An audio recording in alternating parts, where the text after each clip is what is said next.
All right, on 14th of December 2025, Sydney's iconic Bondi Beach became the scene of Australia's deadliest terrorist attack in decades. The father and a son duo, Sajid Akram and his 24-year-old son, Naveed, opened fire on a Hanukkah celebration in Archer Park, killing 15 people, including children and a rabbi, in a targeted anti-Semitic assault. Police found homemade Islamic State flags in their car, and authorities quickly classified it as an ISIS-inspired terrorist outfit. But how did an unemployed bricklayer from Sydney's western suburbs and his father escalate to this level of violence is the big question. Hello and welcome to Deep Dive on NewsX. My name is Vineet Malhotra and today we answer this very question. Let's start with Naveed's early signs of interest in Islam. As a teenager attending high school in Cabramatta, Naveed appeared unremarkable to classmates, described as quiet and polite. But around 2019, at age 18, he dove deeper into his faith. He volunteered with the Street Dawa movement, a Sydney Islamic outreach group, appearing in their videos, preaching on the streets, urging people to pray and embrace Islam peacefully. He even studied the Quran extensively for a year with a private tutor, earning a certificate in recitation. That same year, Australian Security Agency briefly investigated Naveed over associations with a known Sydney-based Islamic State cell, and counter-terrorism raids had targeted members of this network. But investigators found no concrete evidence of Naveed's radicalization at that time. He was flagged for intent but not deemed an active threat. Inquiries stopped there. Yet this period marked the beginning of a darker influence. The Lebanese origin preacher Wissam Haddad. Wissam Haddad, also known as Abu Usaid, is one of Australia's most notorious jihadist figures. A Sydney-based cleric operating out of western suburbs, mosques and centres like Al Madina Dawa Centre, Haddad has a long history of extremist rhetoric. Born with Lebanese heritage, Haddad is a common Lebanese surname, and his background ties him to Middle Eastern networks. He has been unmasked in an investigation as a spiritual leader for pro-Islamic State supporters in Australia. Haddad's sermons have included vicious anti-Semitic tropes, describing Jews in derogatory terms and calling for action against Israel. He's been linked to jihadist recruiters, with former ASIO informants revealing his close ties to terror cells. In one infamous incident, he preached inflammatory messages that led to legal action over racial vilification. Counter-terrorism officials confirmed Naveed Akram was a follower of Haddad, attending events and being exposed to his teachings. Sources also link the Akrams to another figure, Yusuf Uwainat, part of a similar network.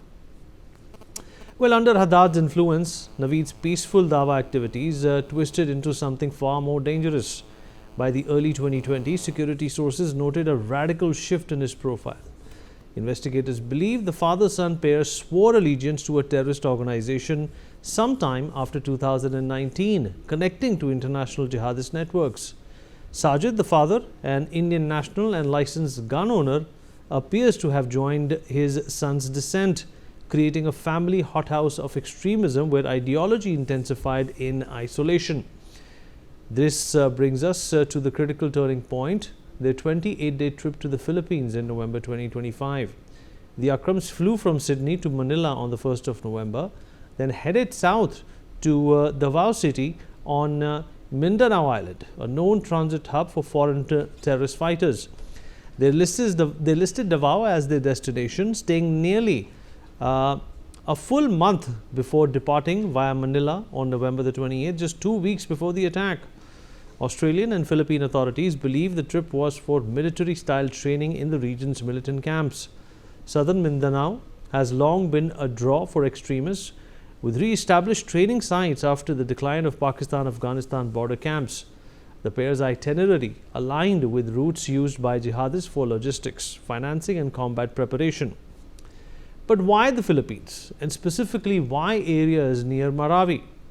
Well, Marawi city became a global symbol of Islamic State ambition in Southeast Asia during the brutal 2017 siege. That year, ISIS aligned local groups, primarily the Moth group and Abu Sayyaf, pledged allegiance to the caliphate and launched a shocking takeover of the city of Mindanao. Isnilon Hapilon, ISIS emir in the region, and the Moth brothers led hundreds of fighters, including foreign recruits from Indonesia, Malaysia, and beyond. The 5-month battle was ferocious. Terrorists hoisted black ISIS flags over buildings, executed civilians deemed infidels, and turned Marawi into a war zone. Philippine forces, backed by Australian training teams, eventually recaptured the city, killing key leaders and declaring victory. Over 1,000 people died, including civilians, and more than 200,000 were displaced. The destruction was catastrophic. Entire neighborhoods were leveled. Though ISIS lost territory, the siege transformed Marawi and surrounding provinces like Lanao del Sur and Maguindanao into enduring radical hubs. Surviving fighters scattered into smaller cells, remnants of Abu Sayyaf and Islamic freedom fighters, and Dola and Islamia, the rebranded Moth group. The region's porous borders with Indonesia and Malaysia facilitate smuggling of weapons and people. Online recruitment in local languages continues, and foreign fighters still transit through places like Davao, close enough to these strongholds for discreet training without drawing immediate attention. For the Akrams, this trip likely provided the practical skills to complement their ideological indoctrination. Back in Sydney, by late November, they prepared weapons and executed the attack soon after. A low-cost, lone actor-style operation inspired by ISIS' evolving strategy. No need to hold land, just inspire fear through violence. The Bondi Beach massacre highlights a chilling radicalization blueprint, starting with seemingly benign religious enthusiasm under influential preachers like Wissam Haddad, escalating through local networks, and culminating in overseas training in persistent hotspots born from failures like the Marawi siege. It raises tough questions.